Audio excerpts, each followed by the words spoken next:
Olá, pessoal.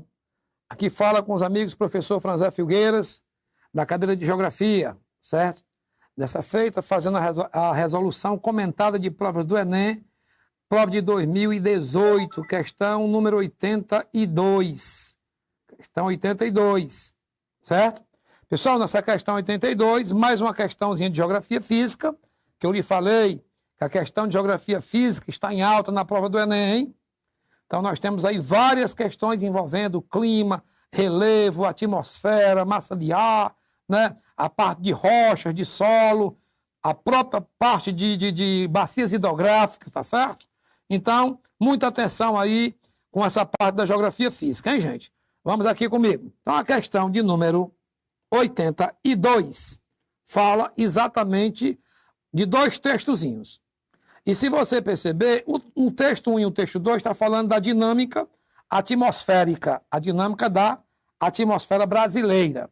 Então ele botou no texto 1, há mais de 2 décadas, os cientistas e ambientalistas têm alertado para o fato de a água doce ser um recurso escasso no planeta.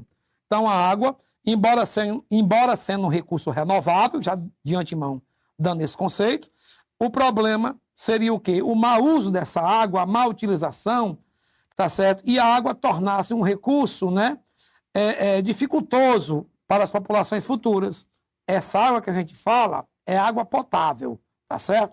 Bom, desde o começo de 2014, o sudeste do Brasil, então vamos grifar isso aqui, o sudeste do Brasil adquiriu uma clara percepção dessa realidade em função da seca. Então, no ano de 2014, o Sudeste passa por uma crise de água devido a uma seca. Perfeito? Bom, e ele bota o seguinte no texto 2. Elementos relevantes ao transporte da umidade na América do Sul, a leste dos Andes, pelo jato de baixos níveis, JBN, e frentes frias, FF, e transporte de umidade do Atlântico Sul, assim como a presença da zona de convergência do Sul, ZCAS, para um verão normal. Então, quando acontece todos esses processos, ou seja, o jato de níveis baixos, as frentes frias, né? A zona de convecção, quando acontecem esses fenômenos, o que é que acontece? Há chuva normal no Sudeste. Quando existe alguma interrupção desses processos, o que é que vai acontecer? Vai acontecer épocas de seca, correto? Que não são muito, digamos assim, frequentes, diga de passagem. As secas são mais frequentes na região do Nordeste, principalmente no sertão nordestino, principalmente em tempos de lanina. Seria muito interessante vocês fazerem uma revisão no termo El Niño e lanina, tá certo? Se tiver alguma questão com essa oportunidade, a gente vai fazer uma revisão para vocês, tá bom? Ou então pega um gancho e faremos essa revisão. Mas de antemão, vocês em casa já dêem uma olhadinha nos dois fenômenos, El Niño e lanina. Bom, então, voltando aqui ao nosso material. Eu tenho 2 gravuras, um verão normal. E, gente, no Brasil, acabar com essa história de chover no inverno. Inverno não é sinônimo de chuva, hein? Sinônimo de chuva é verão. Bom senso. Onde é que evapora mais? Evapora mais no verão ou no inverno? Evidentemente que evapora mais no verão. Então, a condensação, a formação de nuvem é maior aonde? No verão. Então, no Brasil, predomina chuvas de verão e não chuvas de inverno. Perfeito?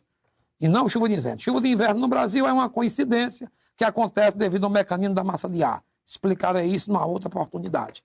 Bom, e o verão de 2014, ó, o que aconteceu? Na figura, tivemos uma seca. Então, ele quer exatamente, né, o que é que ele vai querer? Ele vai querer exatamente que você explique por que essa seca. Então, na figura número 1, ele botou aqui o seguinte para a gente. Ó. A pergunta do texto.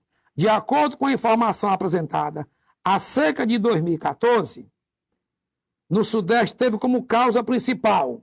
Ele botou ó, a causa da chuva. Foi o que eu falei para vocês. Quando for geografia física, pega o enunciado e joga no item A. Pega o enunciado e joga no item B, para você entenda a ideia da contextualidade, para não ficar resolvendo a coisa solta. Certo? A melhor maneira é pegar o texto e jogar no item A. Então, a seca do Sudeste teve como causa natural a construção de frentes quentes Pessoal, já está errado, ó, né? Acabei de te falar que as frentes quentes e úmidas, tem que ter úmidas, porque se for quente e seca também não chove, e o Brasil é um país úmido, né? Então as frentes quentes e úmidas que provocam chuvas. E outra coisa, na região sudeste, essa chuva não é convectiva. Seria outro erro do item. Então, o que foi que eu fiz? Eu fiz um apanhado de chuva para você, ó.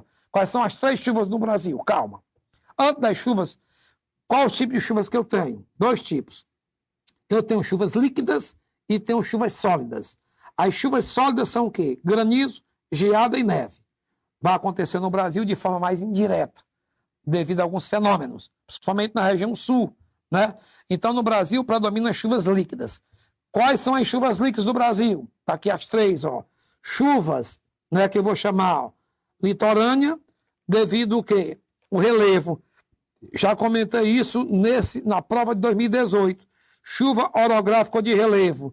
Onde é comum esse tipo de chuva, Franzé? No litoral, onde eu tenho um obstáculo. E esse obstáculo é o relevo. Segundo tipo de chuva no Brasil são as chuvas do item, ó, chuvas convectivas, né? Essas chuvas convectivas, pessoal, não são da região sudeste, uma vez que a chuva convectiva é de baixa latitude.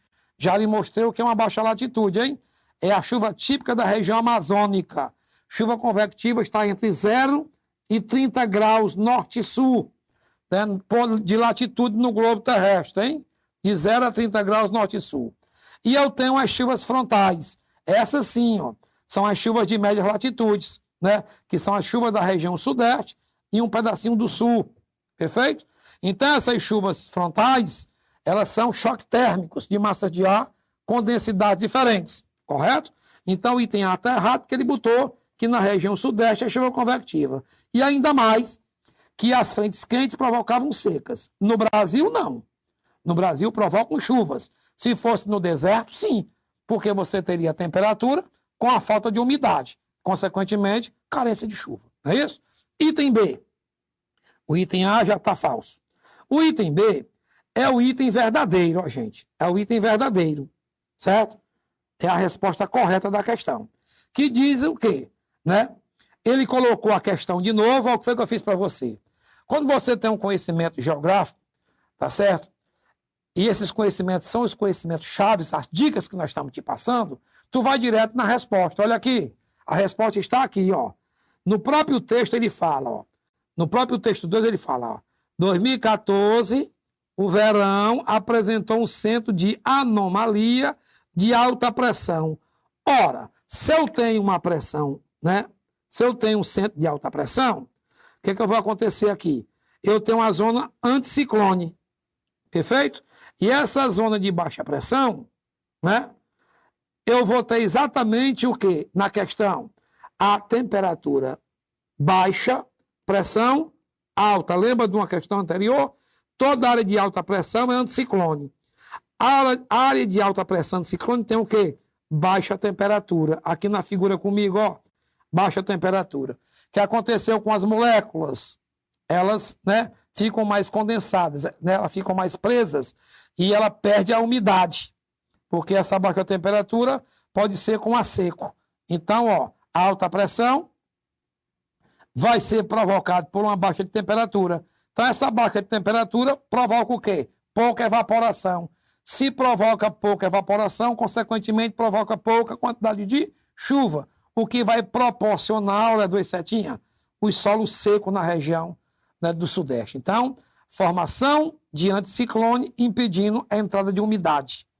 Essa formação de anticiclone, devido à alta pressão, a temperatura ser baixa, não evapora, umidade baixa. Se a umidade é baixa, não forma nuvens. Se não forma as nuvens, não há chuvas. Então, o gabarito da questão, B de bola. Rapidamente, passando pelos outros itens, ele botou, ó, avanço da massa polar pelo continente. Pessoal, a massa polar, no Brasil, ela vai trazer 3 efeitos.